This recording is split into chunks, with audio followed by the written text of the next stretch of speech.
पढ़ते हैं आज भारतीय संस्कृत में भारतीय राष्ट्रीय आंदोलन और सिनेमा। इस दौरान बनने वाली अधिकांश फिल्मों में कथानक के रूप में या तो पौराणिक कथाएं या फिर ऐतिहासिक पात्रों को चुना गया। हालांकि इन ऐतिहासिक फिल्मों का मूल उद्देश्य राष्ट्रीय एकता को मजबूत करना था। दरअसल उपनिवेशिक सरकार ने मुगल वंश को अंधकार के युग के रूप में प्रस्तुत करने का प्रयास किया ताकि भारत में उनके शासन का औचित्य सिद्ध हो सके।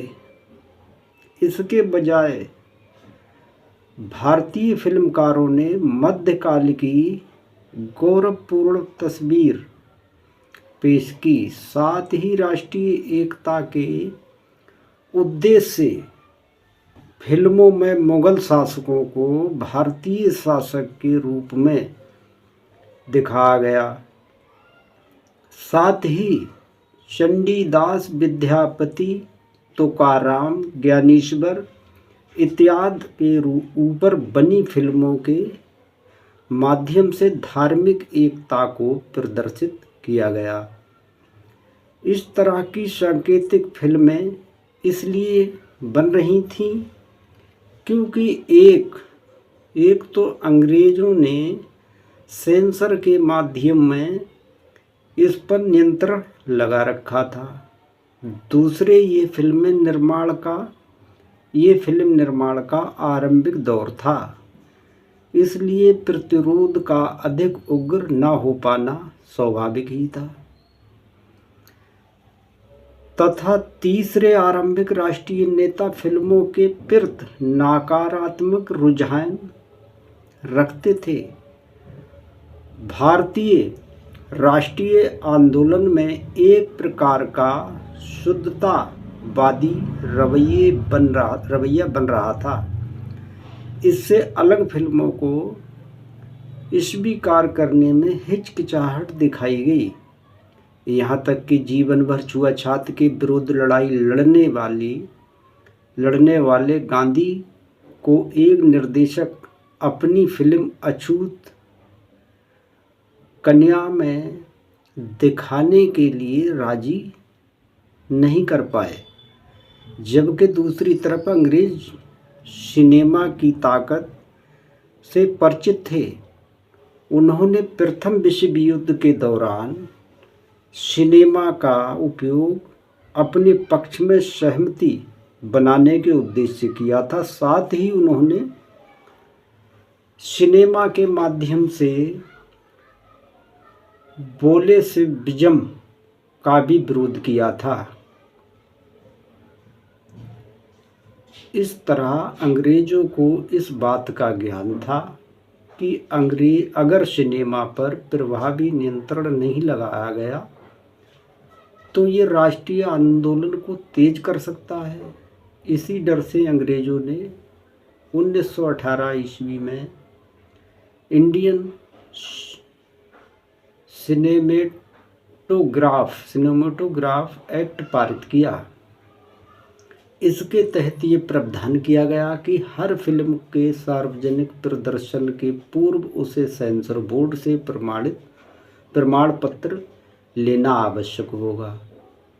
जाहिर है कि ब्रिटिश औपनिवेशकों ऐसी किसी भी फिल्म को प्रमाण पत्र जारी नहीं करती जो उसके विरुद्ध बनी हो। इसके अतिरिक्त उस दौर में सामाजिक मुद्दों पर भी फिल्में बनी तथा ब्रिटिशों के आगमन के बाद भारतीय समाज में आए परिवर्तन पर भी पर्दे पर दिखाया गया। बाबूराव पेंटर की शाबकारी पास ऐसी की ऐसी ही एक फिल्म थी जिसमें जमींदारों और साहूकारों के शोषण को चित्रित किया गया था। इसके अलावा बॉम्बे टॉकीज की जन्मभूमि प्रभात फिल्म्स की वहाँ जैसी फिल्मों में भी दास्ता के विरुद्ध स्वर बुलंद किया गया था। सामाजिक मुद्दों पर बी साताराम की दुनिया ना माने तथा आदमी जैसी फिल्में अत्यंत प्रभावशाली थीं, जिनमें क्रमशः बेमिसाल विवाह और वेश्याओं की समस्या को निरूपित किया गया था। 1940 के दशक भारत में कम्युनिस्ट आंदोलन के सक्रिय रहने का भी है। इस कारण इस दौर में बनी कुछ फिल्मों पर भी इसका असर रहा तथा वर्गीय चेतना कहीं अधिक मुखरता से प्रदर्शित हुई। महबूब खान की रोटी एक ऐसी ही फिल्म थी जिसमें पूंजी आधारित समाज को चित्रित किया गया है। 1945 में बनी बिमल राय की हमराही फिल्म। इस फिल्म प्रश्न का बौद्धिक समाधान खोजने का प्रयास किया गया कि पूंजीपति, मजदूर व पूंजीवाद समाजवाद के जटिल होते जा रहे हैं। संघर्ष स्वरूप से कैसे निपटा जाए। 1940 के दशक में भारतीय राष्ट्रीय आंदोलन जब अपने चरम पर था तो अंग्रेज भारत छोड़ो जैसे नारे के बीच सिकंदर जैसी फिल्म भी बनी।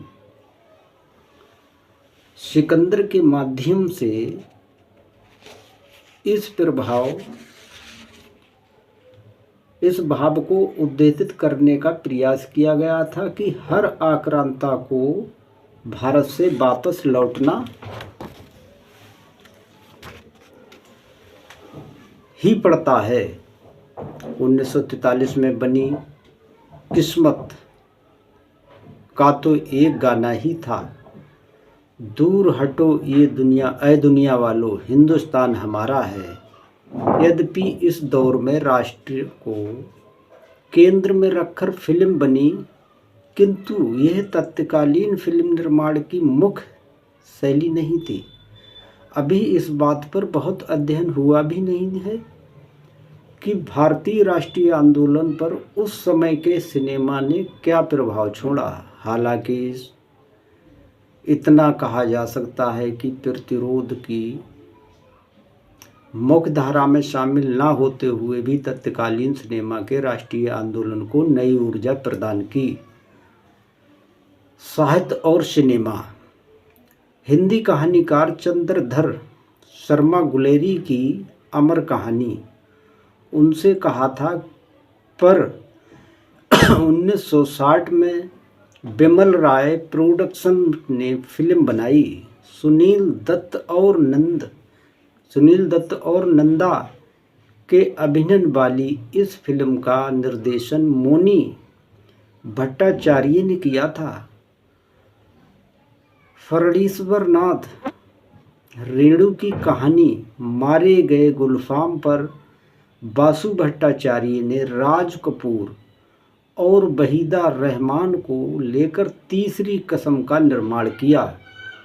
भगवती चरण वर्मा के पाप और पुण्य की अवधारणा पर लिखे गए उपन्यास चित्रलेखा पर 2 बार फिल्म बनी। पहली बार 1941 में और दूसरी बार 1964 में। दोनों बार केदार शर्मा ने ये फिल्म बनाई।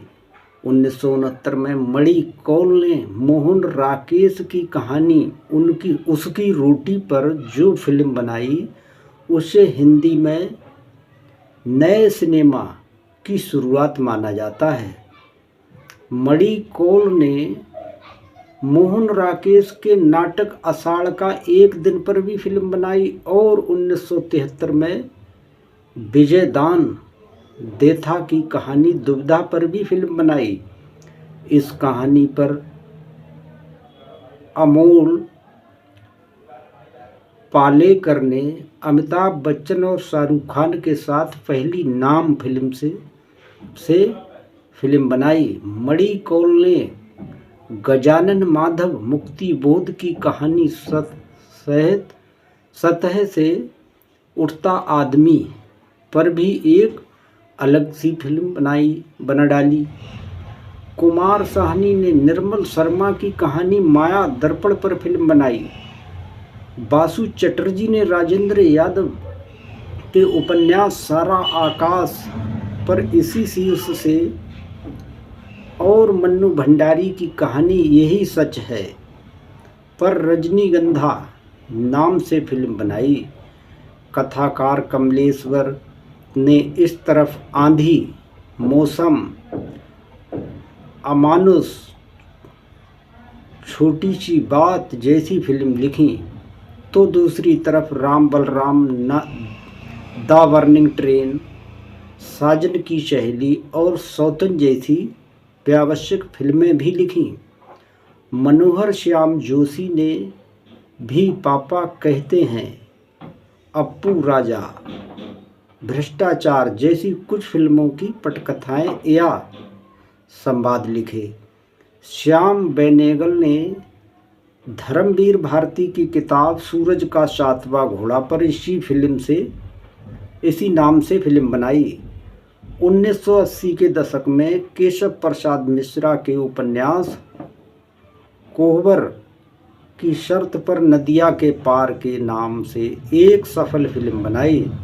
उदय प्रकाश के उपन्यास मोहनदास पर भी फिल्म बनी। हिंदी लेखक की तुलना में उर्दू लेखकों जैसे सादत हसन मंटो, कृष्ण चंद्र, राजेंद्र सिंह वैदी, ख्वाजा अहमद, अब्बास राही, मासूम रजा, इस्मत चुगताई, गुलजार, जावेद अख्तर की आवाजाही सिनेमा की दुनिया में ज़्यादा रही। विशाल भारद्वाज ने शेक्सपियर की कीर्ति मैकबेथ पर, मकबूल और आर्थेलो पर ओमकारा बनाई। इसके अलावा विशाल भारद्वाज ने रस्किन ब्रांड की कीर्तियों पर ब्लू अम्ब्रेला और सात खून माफ जैसी फिल्में भी बनाईं।